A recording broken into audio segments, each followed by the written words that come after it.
I've been going back and forth with the insurance company for months, and I feel like they're just dragging their feet. Is this normal? How do I light a fire under their asses? I want to be clear. What follows is legal information. It is not legal advice. Everybody's circumstances are different. This is why we constantly tell you call an attorney and talk to an attorney. We want to make sure that your unique circumstances are adequately represented and you aren't just taking a generalized response and deciding that that will apply to your situation when it doesn't. So, Steve, it is normal. Insurance companies these days, if it's not property damage, they tend to take a while to pay out. Property damage, they're pretty good about typically because it's, go to Kelley Blue Book, look at the value of the damn thing, give you the value. There's not a whole lot of room for disagreement. There's not a whole lot of argument. The most arguments we tend to see on that front are like custom parts, right? But outside of that, if we're just trying to figure out why is insurance dragging their feet, it's because they can. Because you look at an insurance company with a $1 billion marketing budget, right? And you assume they're going to get thousands of claims every single year. And the longer they take to pay out on those claims, the more they get to keep that money and let it accrue interest. So it's in their interest to let that happen. And so that's what they do most of the time. And it's not fair and it's not right, but it's what they're allowed to do by law at this point. So yeah, it sucks, but the best way to light a fire under their ass is to hire a personal injury attorney. Because once there are trial deadlines, once there is a lawsuit filed, they are required to respond. And if they don't, we're just going to take as much money as we can from them at that point. But they're going to respond, and that's kind of the point. On that note, we've actually seen a lot of different tactics that insurance companies use, and some of our viewers have asked questions about that. One of the more common ones was this. One viewer said, the insurance company keeps asking me for more paperwork, and it feels like they're stalling. If I'm right, and it's all a stall tactic, are they allowed to do this? I think they're just dragging this whole process out, and I don't understand why. What's the point? Do they really need all this shit? What can I do to speed things up? So there's a lot of questions there, Steve, but ultimately it boils down to why are they taking so long to pay out the money that I believe I'm owed? And the answer is because they make money by delaying you getting yours. And that's going to be the case. They're going to keep delaying because they can. And they can keep saying, oh, well, this variable or that variable, like we're not sure if this medical treatment is causally related. We're not sure if liability is in question, if you're at fault. They're going to use whatever they need to as a decent excuse to keep you from getting your payout. And again, this is why you hire an attorney, because think of it, we're in Iowa, Steve. We have corn mazes. I don't know if you've ever been lost in a corn maze. Oh, yeah. I've been lost in a corn maze, right, as a kid. And you're sitting there going, how do I get through this to the other side? And navigating that by yourself is difficult. And you will get lost a lot of the time, and they count on that. And that's what insurance does. They just hit you with a barrage of paperwork and a barrage of procedures that if you don't follow exactly leads to a denial. And that's why you hire somebody who specializes in a barrage of paperwork and a barrage of procedures, because that's what we had to study to become an attorney. So that's why you hire an attorney, because you need somebody who understands what they're doing and can go, okay, we get that you're trying to do this, but actually we're adults. We're going to treat each other like adults. And if you don't respect what's happening, here's a lawsuit. One of the other topics that we get a lot of questions about is finances. Specifically, when you're in a crash and things start adding up, it can be really tough to stay on top of it, especially if you're not getting that payout because insurance companies are stalling. So this question really hit me hard, and I wanted to ask you.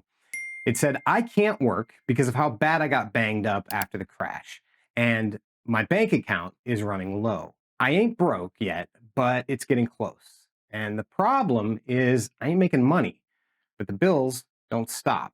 So how do I get out of this mess before I'm completely broke? There isn't going to be a simple answer to this because everybody's case is a little bit different in terms of timeline. For instance, if you get into a crash tomorrow, Steve, and let's hope it doesn't happen, but let's say you get in a crash and it's 100% not your fault and everybody knows that. The police have cited the defendant has paid that citation as an admission of fault. We're at the point where we're just looking at damages and liabilities off the table. That's a very different scenario than one where it's maybe 50-50. Like maybe you were on your phone, they were on their phone, neither of you saw each other, hit each other. Now we're trying to figure out who was in the wrong place at the wrong time. And that's a whole different scenario. And it can take a lot longer when liability is on the table versus not on the table. But you're looking at financials and thinking, how do I deal with it? Well, step one is going to be getting a lawsuit on file as quickly as possible.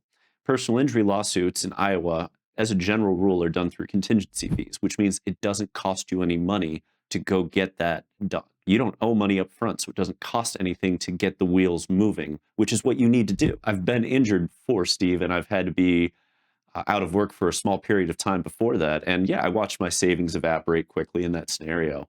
And the key, as always, was let's find a way to either get back to work, which means getting the necessary medical treatment, or let's find a way to get a lawsuit on file so that we can get the proper payout for the damages. And often you want to do both, but you may not be able to get back to work, in which case you definitely need to get a lawsuit on file because you need to have a way to force the insurance company to come to the table and pay you out if you're not at fault. And let's preface it with that, because fault matters a great deal on whether or not you're getting paid out for that. Another piece to consider is after you have a lawsuit on file, if you get a call from the hospital, if you get a call about different bills that are coming in that they expect you to pay, and maybe they've sent it to collections already, and you've got debt collectors hitting you up like, hey, you owe this, you owe that. At least with our law firm, you can contact us and let us know about that, and we'll reach out to them and we'll explain the situation. And most of the time, all we have to do is say, hey, there's a lawsuit on file, money's coming, be patient, we'll get there. And that's enough. There is one other option. I don't recommend it outside of extreme circumstances, but there are lawsuit loans. These are dangerous. These are not something I recommend to almost anyone ever. It's really close. I'm not going to call it loan sharking, but it's real fucking close to that, Steve. And I mean, these are loans based on high-risk lawsuits, right? Because that's what a lawsuit is until it's done. It's considered a high-risk investment for them. So they will give you, $10,000, $20,000 maybe because they think your lawsuit's worth 100, but then the juice is running the entirety of the lawsuit. And every month that we don't settle, every month that we get closer to trial, but we don't actually get the settlement done, the juice is running.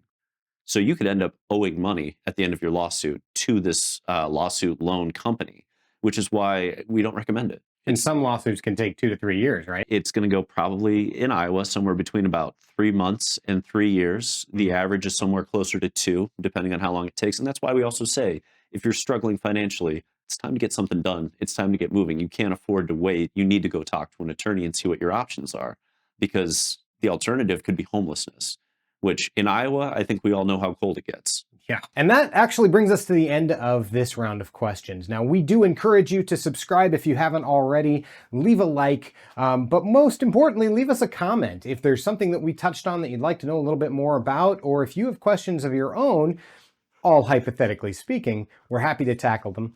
And in the meantime, if you need help after an accident, make sure you go to thebikerlawyers.com and reach out. Our team is excellent at what they do, and they are more than willing to help you and listen to you. So if you're injured, ride with us.